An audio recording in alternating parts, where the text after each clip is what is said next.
Hi guys, welcome back. आज आप सभी ने देख ही लिया होगा कि क्या आने वाला है। आज पहली बार करने जा रहा हूं मैं मूवी रिएक्शन एंड बहुत सोचा कि कौन सी मूवी पे करूं। तो ऑब्वियसली जो मूवी नहीं देखी है उसी पे करना चाहिए। महाअवतार नरसिम्हा, ये मूवी जो है ये कितनी फेमस हो रही है।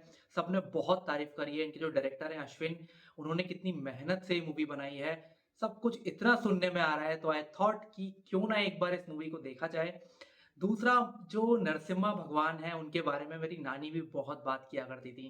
तो मतलब एक पुरानी यादें हैं। प्रहलाद के बारे में बहुत बहुत स्टोरीज मैंने बचपन से सुनी हैं। तो लेट्स सी कि इसको एनिमेटेड वे में इन्होंने किस तरीके से शो किया है। I am very much excited for this movie. Theatre में मिस कर दी थी बट अभी तो देखने में बड़ा मजा आएगा। बिना किसी तरीके स्टार्ट करूंगा, लेकिन सब्सक्राइब कर देना। 2 पार्ट्स में होगी, ये पार्ट 1 है। सब्सक्राइब जरूर कर देना चैनल को। चलिए फिर बिना किसी देरी के स्टार्ट करते हैं।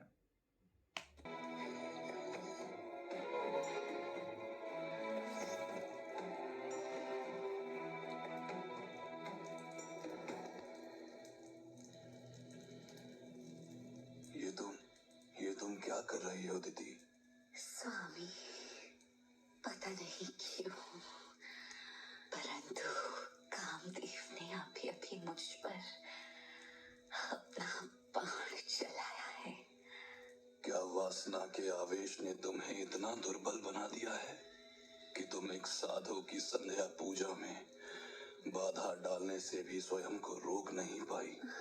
प्रभु, मेरे पिता दक्ष ने मेरे सहित अपनी 13 पुत्रियों का विवाह आपसे करवाया। मेरी सभी बहनों को आपने संतति देकर उन्हें परिपूर्ण किया है। बस मैं ही एक अभागन हूँ जिसकी कोख सूनी पड़ी है। मेरे साथ ये पक्षपात क्यों स्वामी? क्या पुत्र प्राप्ति की मेरी कामना अनुचित है? नहीं, परंतु पुत्र प्राप्ति के लिए अनुचित है संध्या का ये समय, क्योंकि ये वो समय है जब भूत, पिशाच, प्रेत, आत्माएं और राक्षस गण अपने प्रभु शिव जी सहित आकाश से गमन कर रहे होते हैं। शास्त्रानुसार इस समय नर और नारी के बीच होने वाले संभोग के उपरांत किसी असुरी शक्ति का उस नारी के गर्भ में आश्रय लेने की पूरी संभावनाएं होती हैं। इसलिए मैं तुम्हारी मनोकामना अवश्य ही पूर्ण करूंगा। बस थोड़ी देर प्रतीक्षा करो। यदि प्रतीक्षा मेरे वश में होती तो आपकी संध्या वंदन पूजा को मैं खंडित ही क्यों करती? ओ स्त्री हट।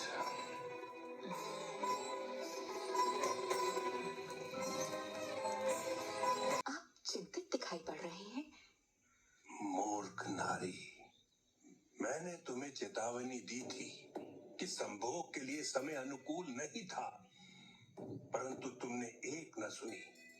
अब भुगतो। तुम्हें पुत्र चाहिए था ना, तो लो, अब तुम 2 खूंखार असुरों की माता बनोगी। ऐसे असुर जो ना तो कभी जन्मे थे और ना ही कभी जन्मेंगे।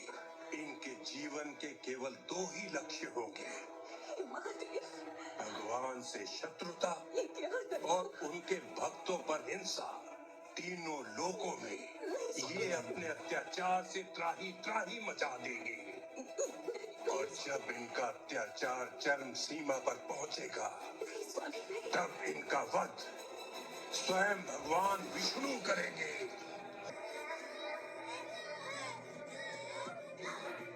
प्रतीक्षा थी ऐसे योद्धाओं की जो उनके ये तो अभी से इतने शत्रुओं का शैतान है। विनाश करके देवताओं को भी उनके समक्ष झुका दे।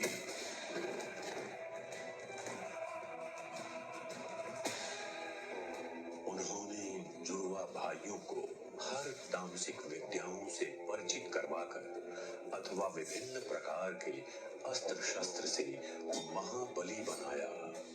शीघ्र ही दोनों भाइयों ने इन काली शक्तियों पर महारत प्राप्त कर कई अलौकिक योग सिद्धियां प्राप्त की। अपने असीम बल द्वारा इन्होंने पूरे पाताल लोक में आतंक मचाकर सबको भयभीत कर दिया। इनका विरोध करना स्वयं मृत्यु को पुकारना था और असुराचार्य की संजीवनी विद्या शक्ति इस असुर साम्राज्य के लिए एक जीवदान थी।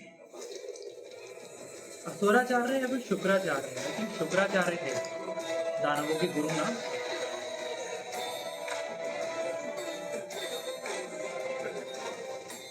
ये क्रांति की तैयारी थी जिसके लिए अभी परम शत्रु को और जानना बाकी था। असुर कुल का एक ही शत्रु है, विष्णु।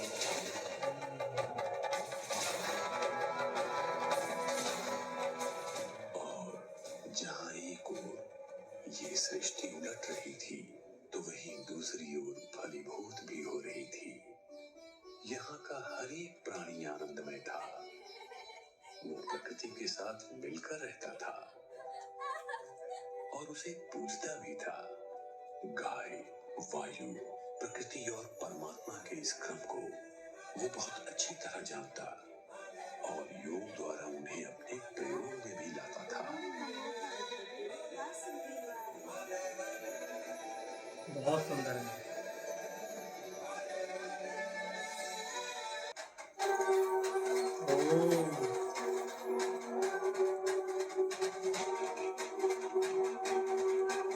सॉलिड बन गया।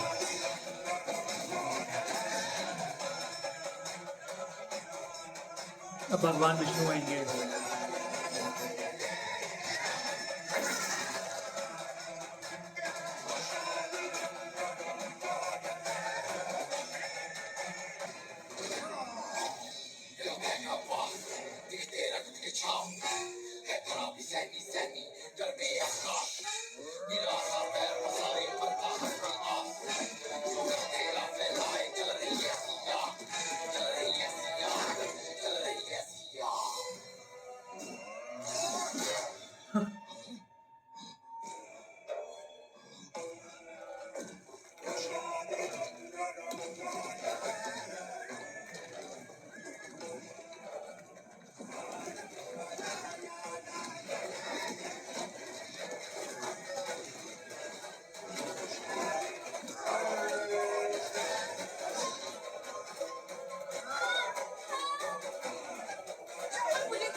निर्लज्ज लोग हैं।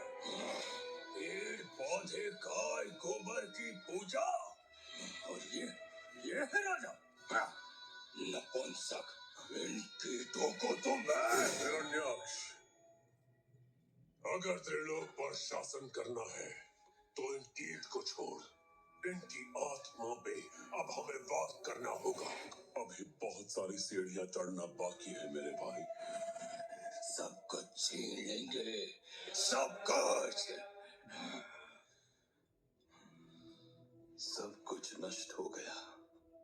हमारा समाज, हमारे लोग, सारे सपने, क्योंकि तुम्हें सब चाहिए। हे प्रभु, कहाँ हो आप?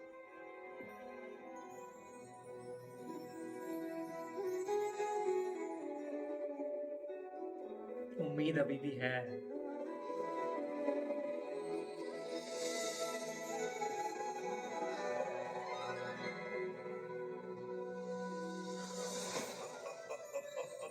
भैया, इनका तो सब कुछ लूट लिया। असंभव है।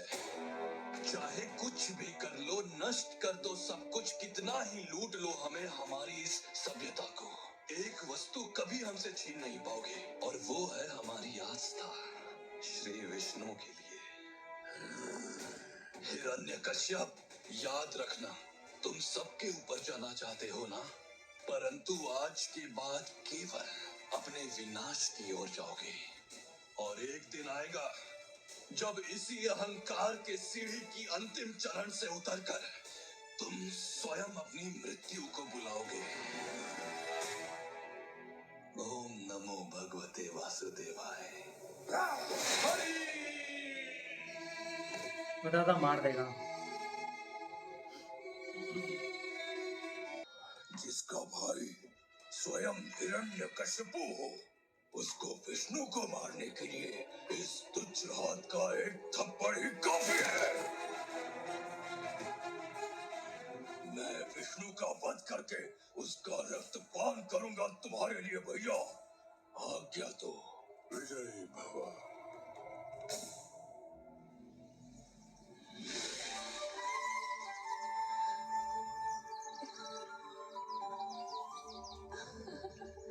अच्छा ये भूमि है, अर्थ।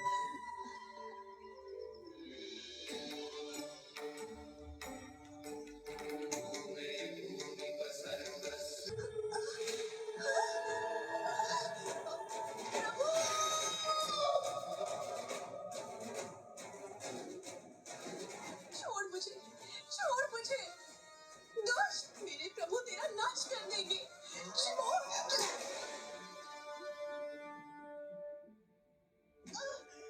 कहाँ डाल दिया? समुद्र में। हे प्रभु मेरी रक्षा करो। हे प्रजापिता, कृपया हमें बताएं कि यह क्या रहस्य है। किसी भी असुर ने आज तक अपनी शक्तियों का ऐसा दुरुपयोग नहीं किया है। इतनी हिंसा भूदेवी के साथ, लग रहा है कि जैसे ये कोई दुस्वप्न हो। हे सृष्टि के निर्माता, भूमि को गर्भोदक महासागर से निकालने का शीघ्र ही कोई उपाय कीजिए।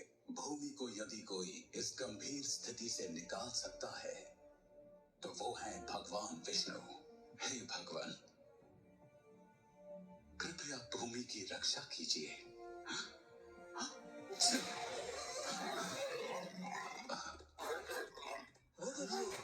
अवतार, अद्भुत। ये तो बड़ा अवतार है ना, शायद बड़ा अवतार है। ये अनोखा प्राणी जो मेरी नासिका से प्रकट हुआ है।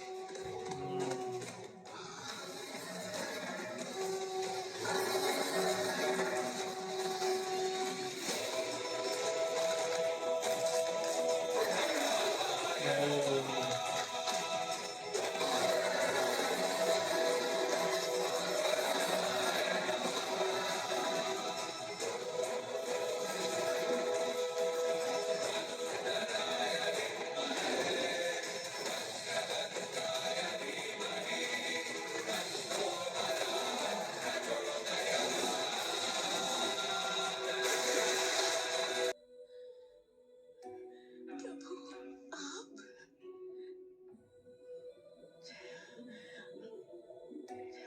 प्रभु आप आ ही गए।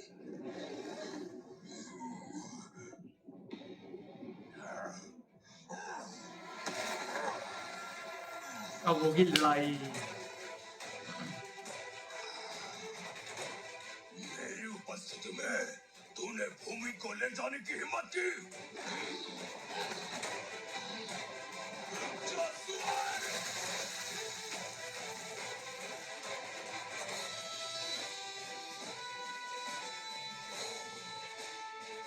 वाओ,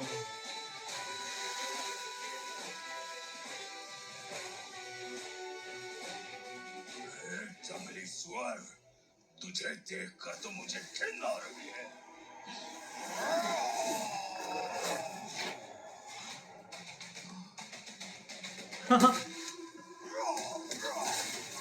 स्वयं श्री विष्णु का वराह अवतार है। जय हो।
हो जाओ विष्णु।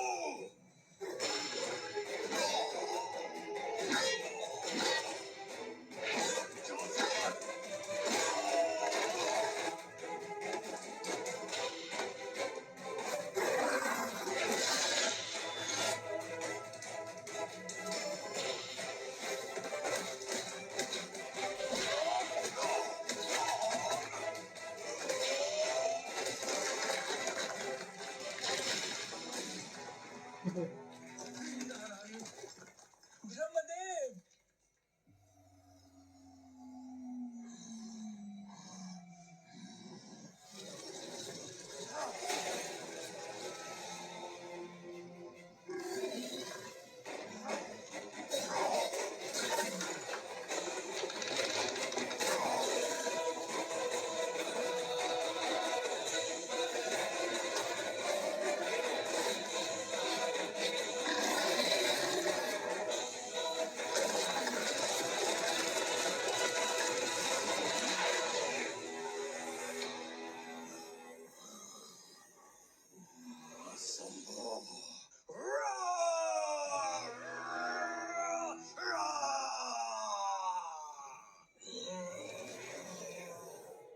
हे नारायण, आपके लिए इस असुर को मारना चींटी को मारने के बराबर है।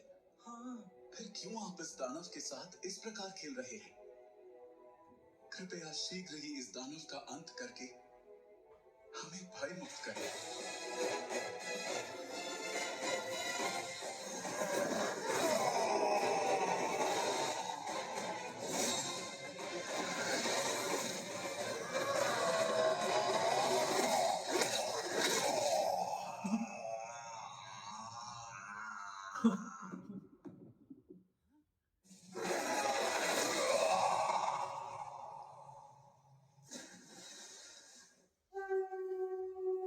चलो एक तो गया।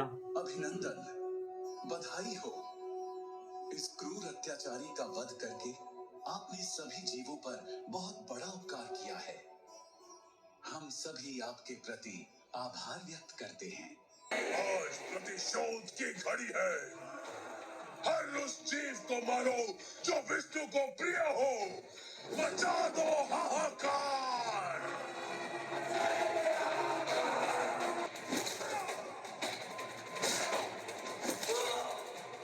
देखते ही देखते हिरण्यकश्यप का अत्याचार चारों दिशाओं में हर विष्णु भक्त पर टूट पड़ा। उसके भय से सभी देवगण छिपकर युद्ध की योजना बनाने लगे, परंतु देवों के राजा देवराज इंद्र की चिंता का विषय कुछ और ही था, और वो था इस असुर राज्य का होने वाला वंश। यदि उस भगवान विष्णु का वध करने के लिए मुझे स्वयं ही भगवान क्यों न बनना पड़े, तो ये हिरण्यकश्यप धरती और अंबर को एक कर देगा, परंतु भगवान बनकर ही दिखाएगा। ओम ब्रह्मदेवाय नमः। ओम ब्रह्मदेवाय नमः। परमात्मा रूपी भगवान विष्णु प्रत्येक जीव के हृदय में वास करते हैं। ये परमात्मा हर किसी का साक्षी है। इनकी भक्ति को प्राप्त करने का सबसे सरल उपाय है कि हम पूर्ण श्रद्धा से उनके नामों का उच्चारण करें। ओम ब्रह्मदेवाय तो नमः। सब पूरे मन से कहो, ओम नमो भगवते वासुदेवाय। ओम नमो भगवते वासुदेवाय।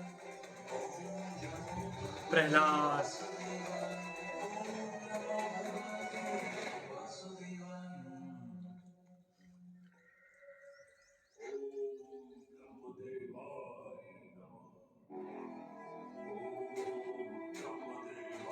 ये क्यों कर रहा है लेकिन इतना तपस्या? इसका क्या रीजन हो सकता है?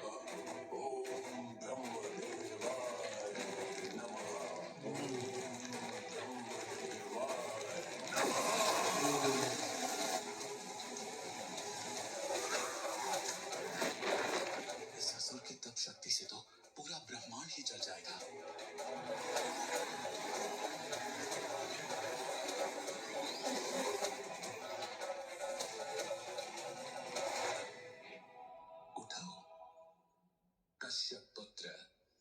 हिरण्यकश्यपु,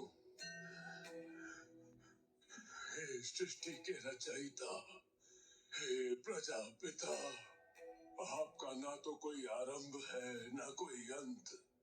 आप हिरण्यगर्भ हैं, क्योंकि आपके गर्भ में समाई है आप ही की रची संपूर्ण सृष्टि तथा उसके समस्त जीव। और इस हिरण्यगर्भ को हिरण्यकश्यप का शत शत प्रणाम। मैं तुम्हारे तप से प्रसन्न हुआ वत्स। मांगो, क्या वर मांगना चाहते हो? सब कुछ। हे ब्रह्मदेव, मुझे वरदान दीजिए कि आपकी रचना से जन्मे इस सृष्टि के किसी भी जीव से मेरा वध ना हो, चाहे वो देवता हो, मानव हो या कोई पशु क्यों ना हो। ना मैं दिन में मरूं और ना रात में। मेरी मृत्यु ना घर के भीतर हो और ना घर के बाहर, ना अस्त्र से ना शस्त्र से, न सजीव से और न निर्जीव से।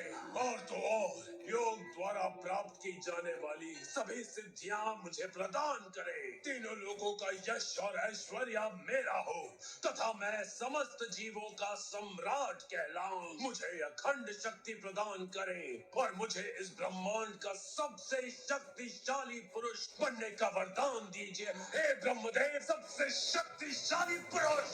बचा क्या है भाई? ऐसा वरदान आज से पहले कभी किसी को नहीं दिया सब गया कुछ ही है। मांग लिया इसने। परंतु ये भी तो सत्य है कि तुम्हारी जैसी भीषण तपस्या आज से पहले ना तो कभी किसी ने की है और ना ही भविष्य में कोई कर पाएगा। तथास्तु। क्यों क्यों लिया सब कुछ?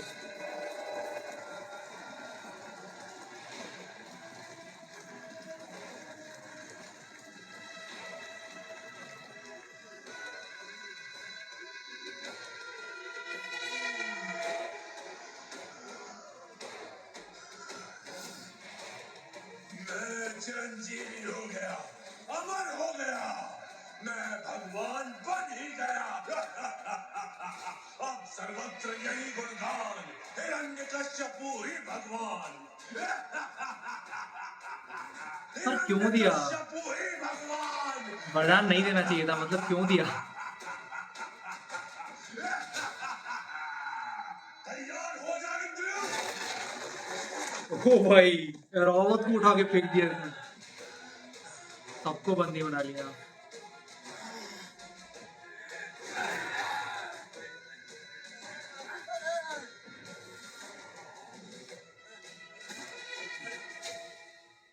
हिरण्यकश्यपु, मैं तुम्हारी ओर मित्रता का हाथ बढ़ाता हूँ। जिन हाथों ने मेरी अर्धांगिनी का अपहरण करने का दुस्साहस किया है, ऐसे हाथों को तो काट कर फेंक देना ही उचित है। और ये ना भूल कि तू मेरा दास है और दास से मित्रता कैसी। स्मरण रहे, अब से स्वर्गलोक का राजा मैं हूँ। अब सर्वत्र यही गुणगान, हिरण्यकश्यपु ही भगवान। कहो। This guy is so अब किस प्रकार तेरे भक्तों को मैं चुन चुन के मिटाता हूँ। एकदम ही सेल्फ ऑब्सेस्ड है। पुत्र भी इनकी क्या दुर्दशा करता है, तब तो तुझे बाहर आना ही होगा।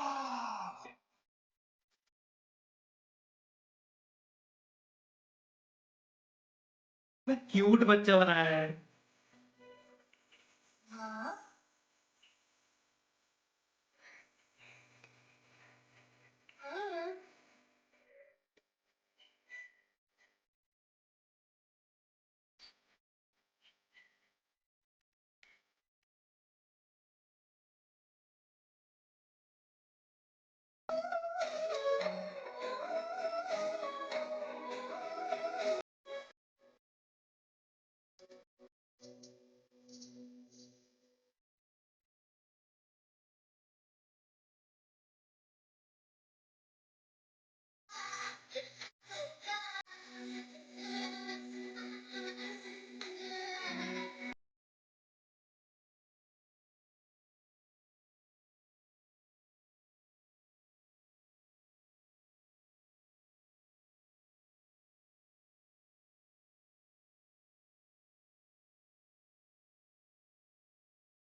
प्रभु।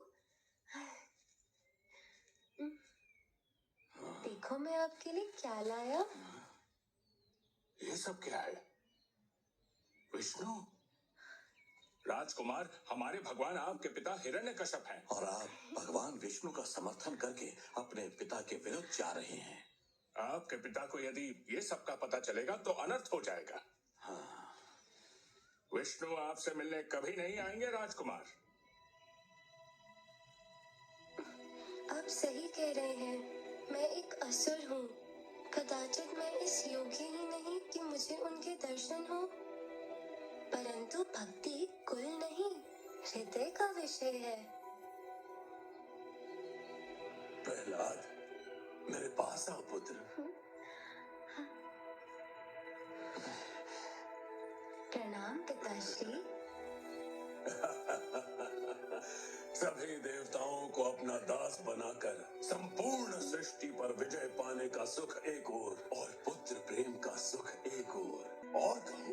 एक राजा का प्रथम कर्तव्य ये है कि वो अपनी प्रजा को उस महापुरुष की शरण लेने को प्रेरित करे, उस सर्वशक्तिमान सृष्टि के पालनहार की भक्ति करने को प्रोत्साहित करे, जो कि भगवान विष्णु है। अज्ञान, अहंकार और मोह माया से त्रस्त प्रत्येक जीव इस संसार के विशाल भवसागर में डूब रहा है। ऐसे में भगवान विष्णु नामक नाव का यदि आश्रय मिल जाए तो बड़ी सरलता से हमारी बहुत हो चुका उस विष्णु का गुणगान। तुम एक ज्ञानी की भांति अवश्य ही बोल रहे हो। दुर्भाग्यवश तुम्हारे ज्ञान में किसी ने विष घोल दिया है, परंतु इसमें तुम्हारा कोई दोष नहीं। शंगमर्क, लगता है कि उस पाखंडी विष्णु के भक्त वेशभूषा बदलकर छिप छिप कर गुरुकुल में घुसकर प्रहलाद को उल्टा पाठ पढ़ा रहे हैं। तुम दोनों पर एक बहुत बड़ा दायित्व है। अब से सावधानी बरतो और ये सुनिश्चित कर लो कि दोबारा कोई विष्णु भक्त गुरुकुल के भीतर ना घुस पाए, अन्यथा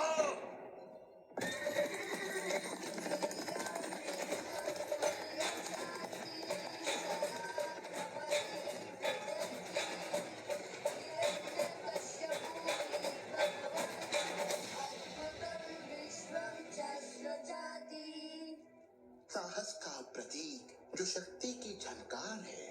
असुरों का अहंकार है हिंसा, दुर्बलों का विनाश। यही है शक्तिशाली का धर्म। हिरण्यकश्यप की स्तुति, विशिष्टा हिंसा। गुरुजी, हाँ कहो प्रहलाद। क्या एक शक्तिशाली व्यक्ति का कर्तव्य नहीं कि वो दुर्बल की रक्षा करे? हाँ, नहीं तो दुर्बल कैसे जीवित रह पाएगा?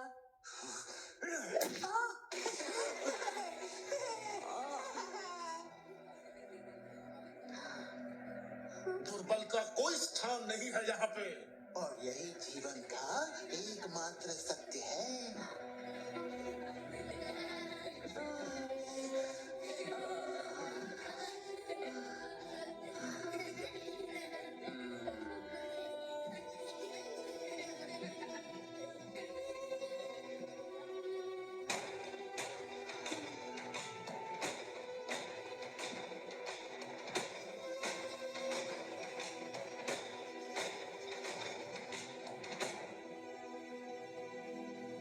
स्वस्ति अस्तु विश्वस्य खलः प्रसीदताम्, ध्यायन्तु भूतानि शिवं मिथो धिया। कितना सुंदर है। प्रहलाद, हमें बताओ इसका अर्थ क्या है? मनश्च भद्रं भजता ददोक्षजै, आवेशितां नो मतिरपयहेतुकी।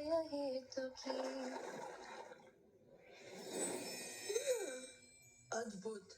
ये कैसे संभव है? प्रहलाद, क्या ये तुम कर रहे हो या? ओम नमो भगवते वासुदेवाय। वासुदेव? वो कौन है? ये रहस्य क्या है? यानी हरि नारायण। कौन है ये हरि? कुछ समझ नहीं आ रहा। आओ सुनो हरि की गाथा। वही खुशी, वही है आशा। नमः नारायण नमः, ओम नमः, नमः नारायण नमः, ओम नमः।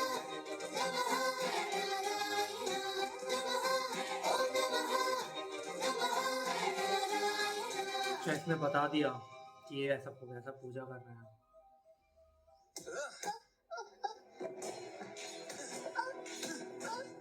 अखंड, ये तुम क्या कर रहे हो? हम असुर हैं असुर।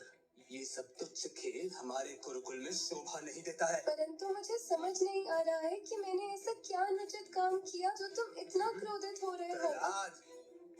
राजपुत्र वो होता है जिसका आचरण शक्तिशाली और ज्योतिर्मय हो। तुम्हारे जैसा इतना दुर्बल कोमल नहीं, जो विष्णु जैसे अंधविश्वास में जीता हो। पर कोमल होने में क्या बुराई है? और विष्णु भक्ति कोई अंधविश्वास नहीं है। विष्णु को पूजते हैं ये लोग, पत्ते फूल फल खाते हैं। परंतु मित्र, फल खाने में क्या बुराई है? इसके तो दांत भी अलग है। बड़ी लज्जा का विषय हो असुर कुल के लिए। ऐसे दांत ऐसे निकले नहीं है। शक्ति का उचित प्रदर्शन नहीं जानते हो। एक निर्बल जंतु के प्राण लेने में क्या शक्ति प्रदर्शन है मित्र? मेरा पेट तो वैसे भी भर जाएगा। हम सभी जीव जंतु प्राणी उन्हीं की तो रचना है। उन्हीं के? किसके? अच्छा डरपोक के राजा, दुर्बल के प्यारे, हमारे राजपुत्र के ब्रह्म, परम प्रभु विष्णु। पूरा त्रिलोक हमसे डरता है और इस डर के कारण को तुम्हें भी समझना होगा राजपुत्र। हिंसा मेरा धर्म, हिरण्यकश्यप ही मेरा भगवान। ऐसे ही धर्म का पालन करना ही मेरा सौभाग्य।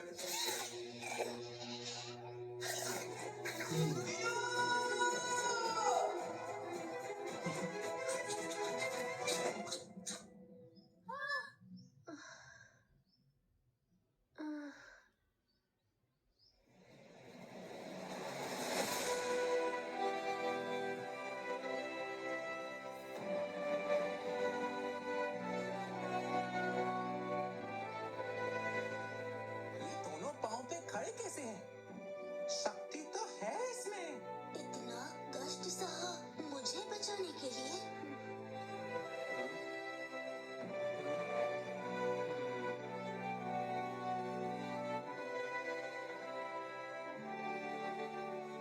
शक्तिशाली का कर्तव्य है दुर्बल की रक्षा करना, और राजपुत्र का ही धर्म है अपनी प्रिय प्रजा की रक्षा करना।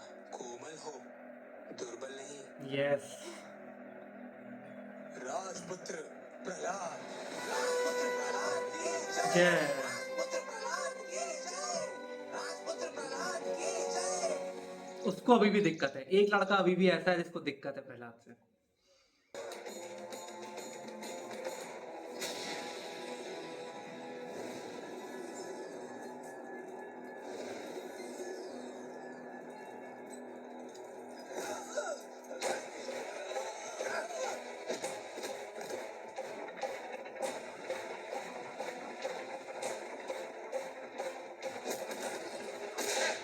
और करो विष्णु की भक्ति। आंखें खोलकर देख लो, आज नहीं तो कल हमें भी इन्हीं सीढ़ियों से उतरना होगा।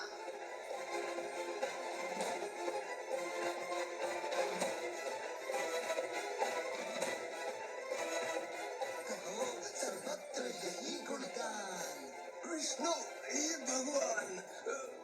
विष्णु का नाम लेता है, हमारे शत्रु का नाम लेता है। कुलद्रोही।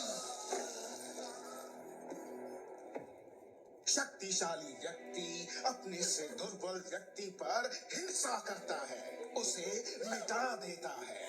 यदि अग्नि की पीड़ा से बचे रहना हो तो इस सिद्धांत को आत्मसात कर लो। यही संसार की रीत है, क्योंकि हिंसा तो अनिवार्य है।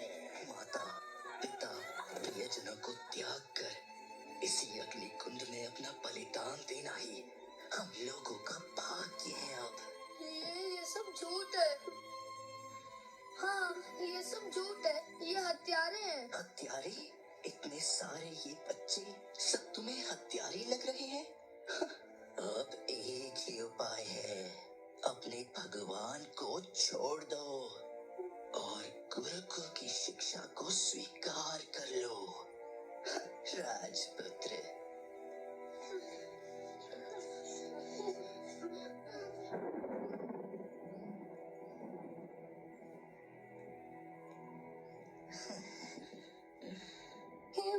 प्रिय प्रभु, कैसे मैं सबको मुक्त कराऊं?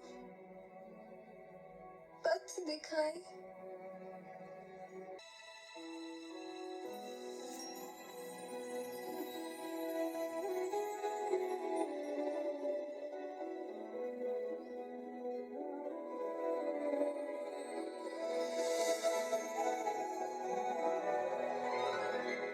तुम्हारा जीवन आज से केवल कष्ट और कांटों से उलझा हुआ रहेगा, क्योंकि सच तो ये है कि विष्णु भी यही चाहता है। भक्त और देवताओं को बचाने के लिए तो वो कभी नहीं आया, तो एक 5 वर्ष के असुर में जन्मे बालक के लिए क्यों आएगा? तुम संपूर्ण अकेले रह जाओगे, भक्त प्रहलाद।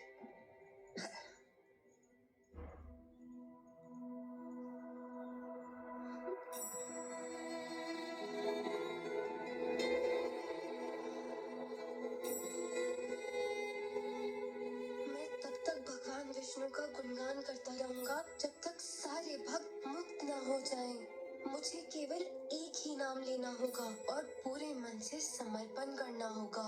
एक नाम से सबकी मुक्ति है। ओम नमो भगवते वासुदेवाय।